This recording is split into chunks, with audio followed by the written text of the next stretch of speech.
कि शिव जी पे चढ़ो प्रसाद खाओ चाहिए कि न खाओ चाहिए, शंकर जी पे चढ़ो जल पियो चाहिए कि न पियो चाहिए।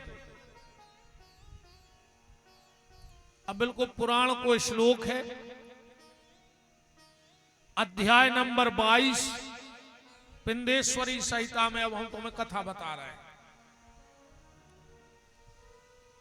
वैसे तो दुनिया में 3 अमृत हैं, और ये मिले तो कबहू छोड़ियो ने। सबसे पहलो चरणामृत, चरणामृत जरूर लेंगे। अगल बगल में तुम्हारे जो मंदिर होए 24 घंटा में एक बार मंदिर जाके पंडित जी से चरणामृत जरूर लियो।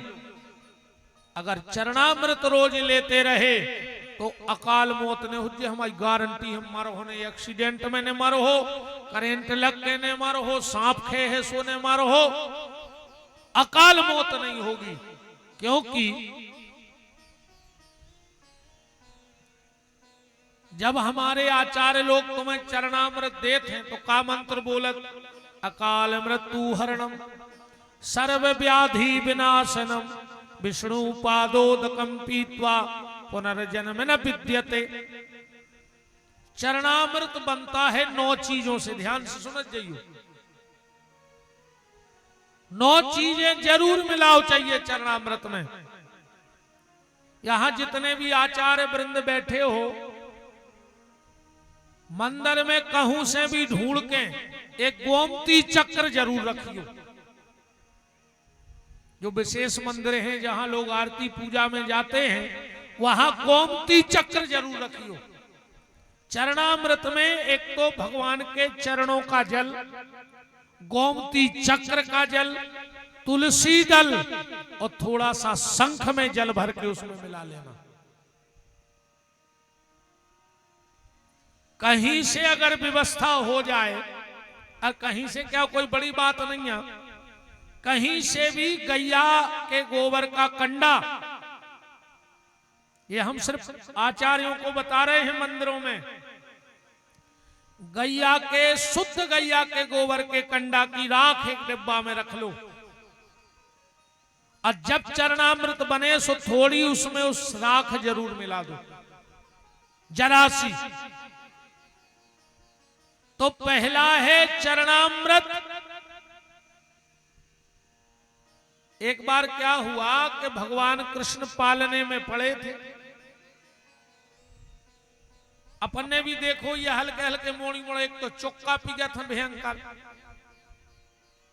अन्ना फिर वे खुद के पांव को अंगूठा मुंह में दे ले। एक बार भगवान सो रहे थे पल्ला में, और खुद के पांव को अंगूठा चसूस रहे। नारद जी आए, बोले क्या कर रहा है प्रभु? भगवान बोले, रे नारद, मुझे जो देखने हैं कि मोरे अंगूठा में ऐसो है का कि पूरी दुनिया रे धो धो के पी रही।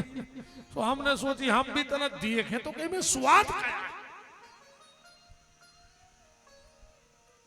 तो पहला है चरणामृत, दूसरा है दुग्धामृत, गाय का दूध भी अमृत है, और तीसरा है कथामृत, ये भगवान की कथा भी अमृत है। तो भगवान शिव के चढ़े हुए जल को पीना चाहिए कि नहीं पीना चाहिए? श्लोक पढ़ो, सालग्रामो भवेद लिंगे रसलिंगे तथा ध्वजा पाषाणे राजस्ते स्वर्ण सुर सिद्ध प्रतिष्ठिते। भगवान शिव के जल के अभिषेक में, जब भगवान शिव के जल का अभिषेक हो जाए और अगर वो में सालक राम जी की पिंडी डुबो दी जाए और फिर उस जल को पिया जाए, तो दुनिया के किसी तीर्थ के जल पीने की आवश्यकता शेष नहीं रहेगी। बात समझ लियो ध्यान से। शंकर जी को जल चढ़े, अगर वो जल में सालक राम जी स्पर्श हो जाएं, तो वो शिव जी को चढ़ो जल पीवे के लायक है। और अगर वो में सालक राम जी स्पर्श नहीं भाई, तो फिर उस जल को अच्छी जगह में विसर्जन कर देना चाहिए, फिर उस जल को नहीं पीना चाहिए। बात समझ में आई? लिखो है पुराण में।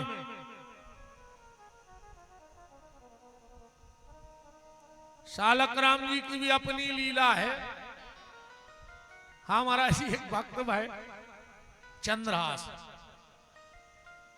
बड़े सीधे सच्चे भगत, चले जा रहे थे। अब सुनाई ले जा, दिमाग में आ गई है कथा। तो बिल्कुल सीधे सच्चे महात्मा चले जा रहे थे। ज्यादा ने मंत्र आते ने सीता, वे तो बिल्कुल आई श्रद्धा, बिल्कुल सीधो महात्मा। एक और संत मिल गए,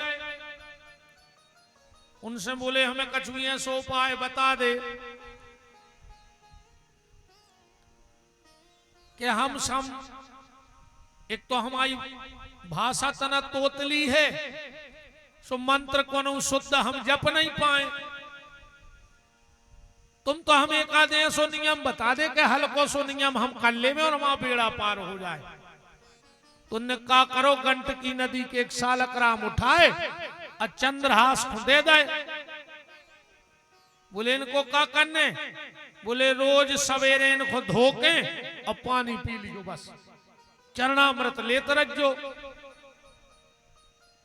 सालक चंद्रहास जी ने 10-20 दिन तोरे चरणामृत लाओ। फिर उन्होंने सोची है सुनो है हम क्या रिश्तेदारी में चले जाएं और सालक राम जी घरे रह जाए। तो हमने महात्मा को वचन दो कि हम रोज चरणामृत ले हैं। का करें बिल्कुल सीधे रहते। सुनने आ गया में ऐसा उठाए सालक राम वो गाल में दबा लाए। बोले काय? बोले तेने भराई चूसा था। जब सवेरे चरणामृत लाए से बेड़ा पार होने तो गाल में दबाए ले रहे, सो दिन भराई चूसा तो रहे। अरे सालक देखो, अब तुमने ने करी गो ऐसो जा तो बहुत ऊंची स्थिति आए अपन नोएंगे जे काम आए बहुत सूदे संतों के। अपन तो धरे महा को धर, अपन को तो लगे है पाप। तुमने ने करी गो ऐसो। अब कुछ दिन तक जब उनने गाल में सालक राम दबाए, सो महाराज जी बैराग होगा, बैराग भाव। एक लंगोटी कंधा पे टांगे और एक पैर है और मुंह में दबा। सालक राम उन्हें कर पड़ी, घर ही छोड़ दो। एक सेठ के ते रुक गए। रात सवेरो भाव जब चंद्रहास जी बाहर निकल के आए, का देख रहा है कि सेठ के पूरे घर के रो रहे रे बैठ के। अब जी तो बिल्कुल सीधो बाबा कहले काय तुमने रोका रहे?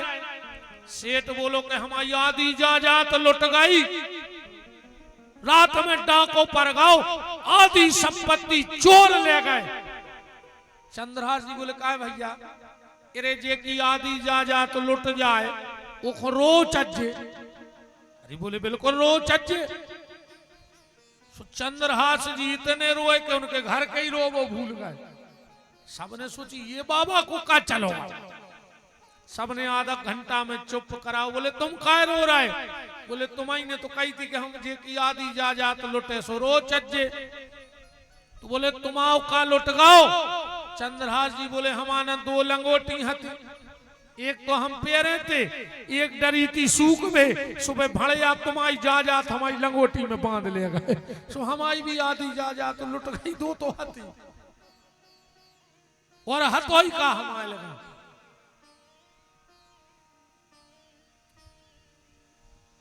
एक बार महाराज जी, उनकी बड़ी प्यारी, भोले संतों की बड़ी प्यारी कथाएं हैं। एक बार कोनो भगत जी ने उनको सतुआ दे दो। सुबह सतुआ लाए, चले जा रहे थे। एक कुत्ता काबित कुत्तों में बस आता ही है। वो कुत्ता ने सतुआ दबा मुंह में डोल लगा दी। अब इनने देखो कि अगल बगल पत्थर ही नहीं, सो मुंह में दबाए थे सालक राम। सो निकाल के सालक राम और जब दैनिया फेंका के कुत्ता में, सो जे खले कुत्ता की कनपटी में। उन्हें बहुत ही छोड़ो सतुआ और चलो गो। अब जे गए सो बैठ के रोन लगे, कहने लगे प्रभु 10 साल से मुंह में दवाएं फिर रहे, तुम काम में आज या परे कहूँ आज नहीं होते तो कुत्ता हमारा सतुआ ले जाता। आज तुम हमारे काम में पर गए, 10 साल की तुमने भंजा दी।